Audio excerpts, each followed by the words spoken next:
Hi, I'm Chris. Welcome back to FRAG-MENTAL. Thank you for joining me. Autumn is my favourite season for fragrances. I have many fantastic autumn fragrances, but if you were going to push me, these are the 10 I'd keep for life.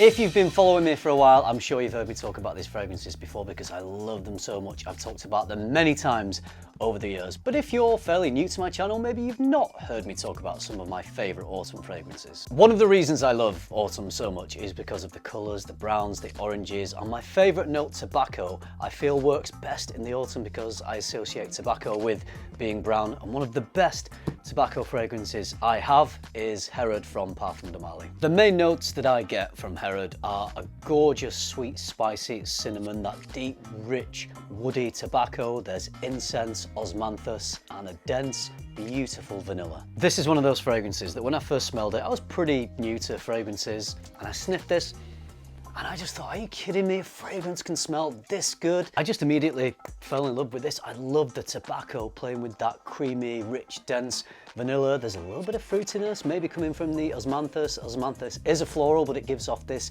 sweet apricot-like fruitness with the incense in there, providing this mysterious quality, slight bit of smokiness. It just all plays together and blends together so beautifully, and it tantalizes me for lots of different reasons because I find it cozy and warming and comforting, but at the same time I find it sensual and sexy and appealing. I love wearing this because I feel confident when I wear it. It projects off me really nicely. This is, I guess, one of the older batches from a few years ago. I've not got my nose on current batches. Some people say the formulation may have changed a little bit, but just go into a store, smell it for yourself, put it on your skin, wear it a little bit, and if it's working for you, it doesn't really matter if the formulation's changed. If you like it, grab it. Herod is one of my favorites for autumn. I fell in love with it all those years ago. I am still in love with this. I never want to be without it. For me, it's a lifer.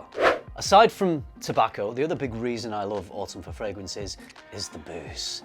The boozy notes just go so well. They make me think of sitting by a roaring log fire on a cozy autumnal evening, and one that really does that for me is Pure Malt from Mugler. This has a beautiful sweet fruitiness to it, a gorgeous smooth Scotch whiskey and coffee. It's also discontinued, so sorry about that. Why Mugler? Why did you discontinue this and Pure Havant, two of the most exquisite and beautiful and most perfect designer fragrances ever made in the history of mankind? And they're gone. It's literally a tragedy. But the reason I would keep this for life is because it's so wearable. I think it's quite versatile. You could wear it daytime, you could wear it evening. It's not one of these really heavy, boozy fragrances. It's got this fun, playful, youthful quality to it. So day, night, casual, formal, this is just really an excellent fragrance for any time in the autumn. If you're a little bit gutted that I'm talking about a discontinued fragrance and you can't pick it up, I know for sure that if you're in the UK, you can go to Perfume Parlour and they do an excellent version of this. It's practically the same. I've got a link actually down in my description if you're interested in checking that one out. I actually bought that one first, wore that for probably a couple of years, and then when I finished that I thought, you know what, I'm gonna buy the original. So fell in love with Perfume Parlour's version first, then bought the original, and I'm glad I did because I think I just bought this on the cusp of it being discontinued, so feel lucky to have this and I will always have it. I remember when I was first starting doing my YouTube channel, one of the only other UK reviewers that I really loved and still do love is Peter from Fragrance View. If you've not checked out Peter's channel, please go and do it because there's a couple of fragrances in this video that he loved, and because he loved them, I went and tried them and I also fell in love with them. One of the ones he talked about is Pardon from Nasomatto. Nasomatto don't provide us with note breakdowns. I quite like that. I think it's kind of cool. What I do get from this is an oud accord. There's a gorgeous, cozy, sweet, like dark chocolate and some patchouli, which can sometimes be a little chocolatey, so it could be the patchouli that's giving off the chocolate vibes. You can see how much I've loved this fragrance over the years because I actually bought this brand new. It was full and I've probably got about a third of it left. That's pretty low for my fragrance bottles. I have so many that I struggle to really make a dent in any of my bottles, even the fragrances I love the most. So the fact that this is 2/3 done, I'm starting to just get a little anxious, that it's getting lower and lower.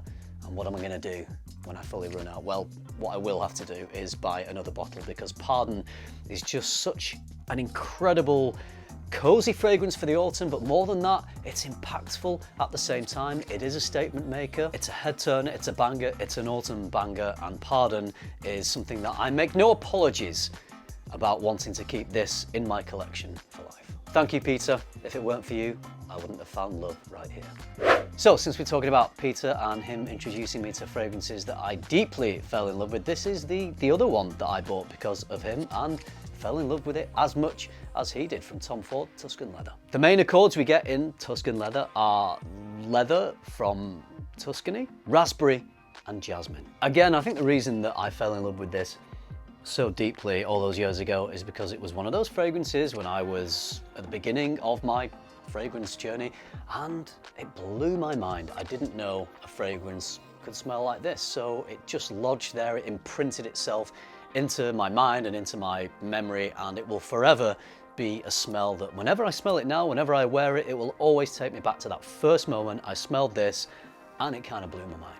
I remember back then it was talked about as a fragrance that was divisive, that was hard to wear, that wasn't for everyone, that was only for real fragrance connoisseurs. But I feel like now we've had so many variations of this style of DNA that it isn't that anymore. I don't think it is as divisive as it once was. I think it is a pretty wearable fragrance. Of course, we have Tom Ford's Ombre Leather, the original EDP, which is riffing on a similar DNA to this, with the leather, with the fruitiness. That one's a little more rounded off. It's made a bit more mass appealing, and it's more affordable, so it has become more of a popular and talked about fragrance, and I could easily have included Ombre Leather in this video. In fact, I nearly did, but I thought if I was only going to include either one of Tuscan Leather or Ombre, it's got to be the one that blew my mind. It's got to be the one that I fell in love with all those years ago, because I have an emotional connection to it, memories all tied in with this. So for this video, it's Tuscan Leather. I want it for life. Sweet, spicy cinnamon, saffron, plums soaked in liquor, oud and vanilla. I love a bit of dark fruit in the autumn, and plum is a darker fruit that just does it so well. It seems to have this depth, this roundedness, this robust quality that just works so well in the colder temperatures, combined with some liquor. I'm not quite sure what the liquor is, it's just sort of a general booziness. But as I said, imagine plums just soaked in liquor, throw in some oud to give it an extra depth and punchiness and more impact, and then smoothed out with a little bit of cozy, creamy, dense vanilla. Oh, it is a combination to die for, and it's a smell that I think, for me, just works so perfectly in the autumn. I've worn this walking through the woods in the autumn, gorgeous woodland setting, leaves falling around, leaves carpeting the floor. I've been dressed up in a cozy jacket and jumper and smelling of Plum Japonais. I mean, it's autumnal heaven, really. I'd been interested for years in buying this one. It was announced that it was discontinued, so while it was still available online at the normal price, rather than waiting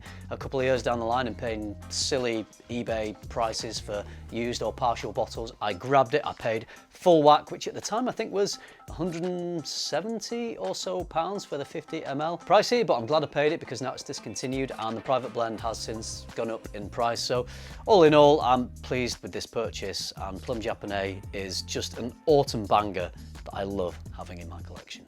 One of my favourite niche brands is Amouage. They have quite a few that I could easily wear in the autumn, and I do. I love wearing Amouage fragrances in the autumn, but this is the one that I always come back to as just the quintessential Amouage autumnal scent. It's Overture, man. There's a gorgeous spiciness in this, perfect for autumn. There's cumin, cardamom, saffron, nutmeg, ginger, cinnamon. This is a boozy boy though. There's cognac paired amazingly with grapefruit. Who'd have thought cognac and grapefruit would work, but it does. As well as all those beautiful notes, there's depth coming from incense, leather and resins, so it's a very impactful fragrance. I love this because it projects, it's very diffusive. It's maybe the grapefruit and the spices helping this one to project so much and so widely, because it just kicks off that beautiful, smooth, deep, boozy cognac note in the opening, and then it settles into its darker, more robust notes. It's an absolutely stunning fragrance. I think it's one of Amouage's all-time best. It's been in their library for a long time now, and I believe it's still popular. I still hear people talking about this one a lot. My ideal scenario for wearing this would be a formal autumnal occasion, dressed up smart, smelling of Amouage Overture, man, and Talking about dressed up smart, look how smart this bottle is. This frosted glass with the copper emblem and the copper cap is one of the best looking bottles in the entire Amouage catalogue. For this next fragrance, we're sticking with the booze, but this time we're moving to rum. This is the stunning Dior's Fahrenheit Le Parfum. Combined with the rum is some punchy spices, a little bit of suede leather, violet leaf, and a lovely smooth, dense vanilla. I love the original Fahrenheit, incredible fragrance. It's a stone cold, men's masculine, modern classic, but I prefer this one because it modernizes and slightly improves that gasoline, violet leaf, leather sort of smell we get with the original Fahrenheit. Maybe people associate that sort of smell with being a little bit dated. It did come out in 1988. This one is a 2014 release, so it adds that creamy vanilla. Just throw a bit of vanilla in any fragrance DNA and it instantly modernizes it. That's what seems to be the trend at the moment. With the booze, with the rum, with that creamy vanilla, a little bit of that slightly toned down Fahrenheit gasoline DNA. This is just an incredible fragrance. It's got all the coziness you want out of an autumn fragrance, but it's got that strong backbone of the original Fahrenheit, which gives it some attitude. So cozy autumn vibes with attitude. That's what Fahrenheit Parfum is doing for me.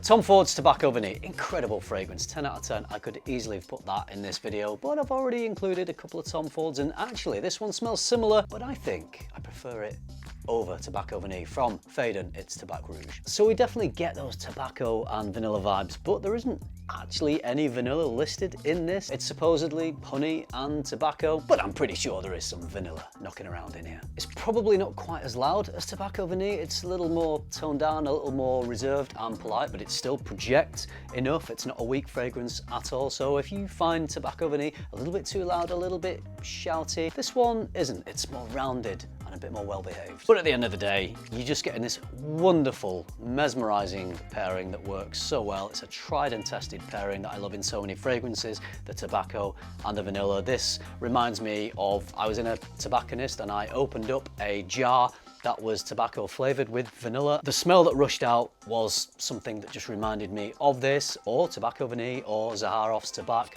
They're all pretty similar fragrances. They're all excellent fragrances, but the one I fell in love with first, the one I owned a bottle of first before any of those, was this one, Tabac Rouge from Phaedon. So that one is in this list, and it's one that I'm keeping for life. Back to booze now, because the last two fragrances in this video are both boozy fragrances, stunning autumn scents, both cognac. From Killian, it's Angel Share. With that cognac is a sweet cinnamon spiciness, woody notes, tonka bean, a gorgeously indulgent gourmand praline, and a little bit of sweet almond. Angel Share kind of took the world by storm when it was released. I think it's one of the most popular Killian fragrances, if not the most popular. I think it just appealed to everyone. It's a DNA that is so wearable, it's so indulgent, it's so addictive. I think that's what it is about this fragrance. It's sweet, but it's never cloying. It is addictive. The best thing though about this fragrance for me is the cognac. This smells like the inside of an oak barrel that cognac's been in for years and years. It just smells very mature, very boozy, very realistic. It's warming, it's spicy, it's sweet, it's sensual, it's sexy, it's loud, it's a huge fragrance. Projection and longevity is insane on this one. So a lot of reasons to love it, a lot of reasons why I love wearing this one in the autumn. I nearly went old-fashioned, but this one just pipped it for an autumn fragrance because it is just so addictive. The last fragrance has a special place in my heart. This is the first fragrance I spent full retail on a bottle because I fell in love with it so deeply.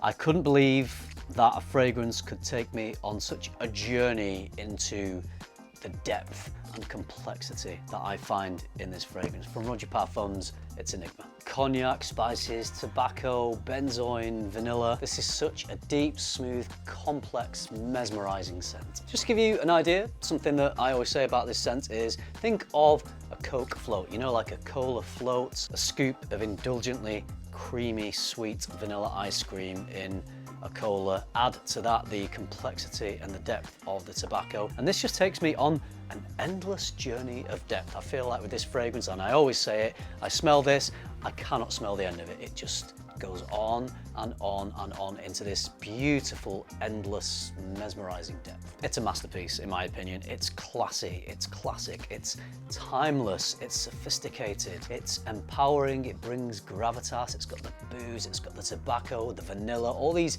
cozy things that work so well in the autumn. But to be honest, I could wear this all year round, but I do save it for autumn because I think that's when I enjoy it the most and when it works the best. If you've not got your nose on Roja Parfums Enigma, I would highly recommend going into a store if you can and just seeing if it's a smell that works for you. This is actually the discontinued Eau de Parfum. I now have the Parfum Cologne and the Parfum versions of this, but I love this one because this is the one I bought. This was my first bottle. This was the first time I went all out and paid full retail for an expensive luxury niche fragrance. Enigma will always have a place in my heart and will always have a place in my autumn fragrance lineup.